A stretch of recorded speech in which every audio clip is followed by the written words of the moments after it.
विश्वास में कितनी ताकत होती है उसका एक एग्जांपल मैं आप सबको देना चाहती हूँ। एक बार मैं अहमदाबाद से बीकानेर के लिए बस में ट्रैवल कर रही थी। करना एसी बस में था, पर कुछ इश्यूज़ की वजह से बस वालों ने कहा कि आपको स्लीपर में ट्रैवल करना पड़ेगा। तो मुझे बस में वॉमिटिंग होती है, तो मैंने ना बस का जो विंडो था ना वो पूरा खोल दिया था।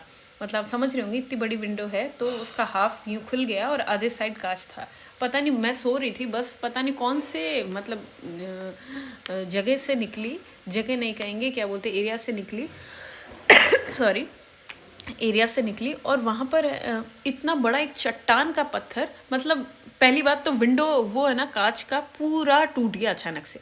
तो मुझे लगा पता नहीं, कुछ कहते हैं कि गैस का विंडो होता है तो उसकी वजह से टूट गया होगा। तो बस वाले ने रोका ही नहीं, आगे चलता गया और लास्ट में कहीं पेट्रोल पंप पे जाके बस वाले ने रोका और उन्होंने देखा कि किसका विंडो टूटा है। फिर मैंने कहा ऐसे टूटा होगा सर।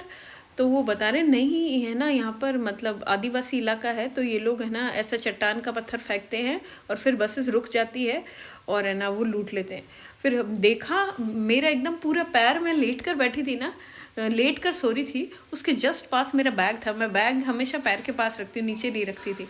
तो इतना बड़ा चट्टान का पत्थर, वो गुलेल टाइप नहीं होता, उससे फेंका था। और वो जो विंडो बंद थी ना, जो विंडो जिस साइड खुला था डबल हो गया था कांच, उसको पार करके बैग पे गिरा था। मैं कह रही हूँ अगर वो चट्टान का पत्थर मेरे सिर पर आता तो मेरा सिर फट जाता, यहाँ पर आता तो फट जाता, पेट पे आंतें निकल जाती, पैर पे आता तो मैं अपाहिज हो जाती। वो पत्थर ने मुझे इतना सा भी स्क्रैच नहीं लाया, इतना सा भी। बल्कि ड्राइवर ने पूछा कि क्या हुआ, मैंने कहा सर ऐसा ही टूट गया होगा। और बाद में लोगों ने बताया आपके बैग में इतना बड़ा एक चट्टान का पत्थर था।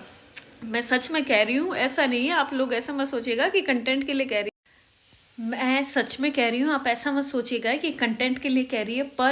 पर उस टाइम मुझे ऐसा लगा कि जैसे भगवान मुझे बताना चाह रहे हो। मैं, मेरे को इतनी से भी टेंशन नहीं, इतनी से भी। मेरे मदर का फ़ोन आया था उस टाइम कि क्या कर रही है, जैसे रात को सोने से पहले आता है। तो मैंने कहा बस मैं सो रही हूँ। उनको मैंने बिल्कुल भी नहीं बताया, मेरे हार्ट बीट भी फास्ट नहीं हुई, बल्कि ऑफिस और में सर डांट देते हैं तो धड़कन फास्ट हो जाती है, पर उस टाइम मेरी इतनी से भी नहीं फास्ट हुई। मुझे ऐसा लगा भगवान बता रहे हैं कि कोई भी तेरे पे नेगेटिव एनर्जी अटैक करेगी और मैं उसको ऐसे साइड कर दूंगा। मैं कह रही हूँ ये है, मतलब कोई ना कोई एनर्जी है, मतलब हम उसको राधा रानी कहें, हमें उनको कृष्ण कहें, शिव कहें, वो है। मतलब वो अगर हम विश्वास करेंगे ना तो स्पेशल स्पेशल केयर करेंगी हमारी, बिना विश्वास के भी वो केयर करती हैं।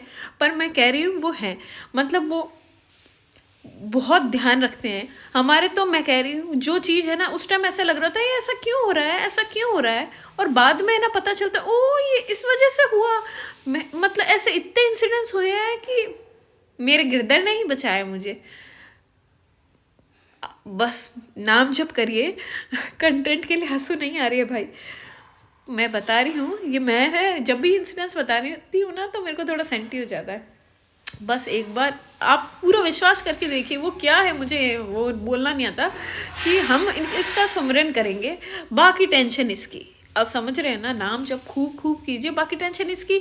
अगर ब्रेकअप हुआ है तो इसको याद कीजिए, अगर ऑफिस में दिक्कत है तो याद कीजिए, बिजनेस में दिक्कत है तो याद कीजिए, पैसा नहीं कमाया जा रहा तो याद कीजिए, जिंदगी में दिक्कत है तो याद कीजिए, बीमारी है तो याद कीजिए, याद कीजिए, याद कीजिए, याद कीजिए। जय श्री राधे।